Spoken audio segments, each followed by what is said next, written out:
بہت ہی اہم سوال کہ کیا نماز سے پہلے نماز کی نیت کرنا ضروری ہے، زبان سے الفاظ دہرانا ضروری ہے۔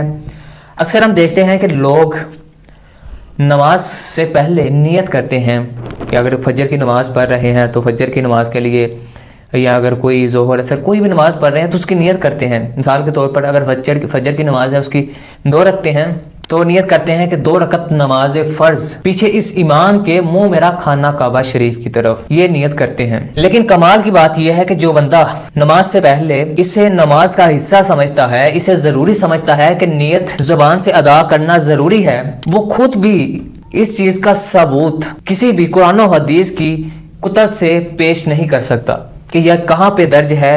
اگر اسے یہ بتائیں کہ یار یہ اس طرح کا کوئی بھی حوالہ ہمیں قرآن و حدیث سے نہیں ملتا، نہ تو وہ اس چیز کو تسلیم کرنے کے لیے تیار ہے اور نہ یہ اس بات کو ختم کرنے کے لیے تیار ہے کہ یہ نیت ضروری نہیں ہے۔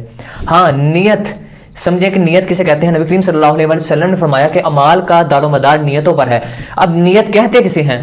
نیت دل کے ارادے کا نام ہے۔ اب دیکھیں، اگر آپ نماز کے لیے مسجد میں آتے ہیں، اب گھر سے اٹھے ہیں، وضو کیے، مسجد میں آپ پہنچے ہیں، مسجد میں آپ نماز کے لیے کھڑے ہو گئے ہیں، تو آپ کس کو بتا رہے ہیں کہ میں نماز کی نیت کر رہا ہوں؟ اس اللہ کو۔ اگر آپ کا ایمان ہے کہ اللہ دلوں کے راز بھی جانتا ہے تو آپ اس چیز کو بھی تسلیم کریں کہ آپ کے دل میں جو کی گئی نیت ہے، اللہ تعالیٰ اس نیت سے بخوبی واقف ہے۔ اور اگر زبان سے نیت کرنا ضروری ہے تو پھر ساری نماز عربی میں ہے تو پھر نیت بھی عربی میں ہی کرنی چاہیے۔ اور ایک اور سوال ہے کہ اگر آپ مسجد میں جاتے ہیں، نماز ہو رہی ہے، 1-2 رکعت گزر چکی ہے، تو پھر آپ کون سی نیت کریں گے؟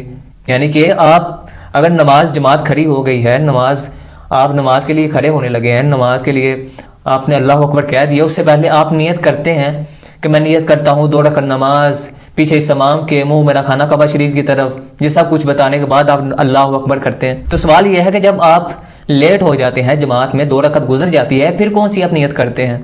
اور اگر آپ واقعی کہتے ہیں کہ نماز کی نیت کرنا منہ سے ضروری ہے، زبان سے الفاظ دہرانا ضروری ہے، تو کسی قرآن و حدیث کا حوالہ نکالیں اور پلیز میرے ساتھ بھی کمنٹ باکس میں شیئر کریں تاکہ میں بھی اس کمنٹ کو پڑھنے کے بعد منہ سے زبان سے نیت کرنا شروع کر دوں۔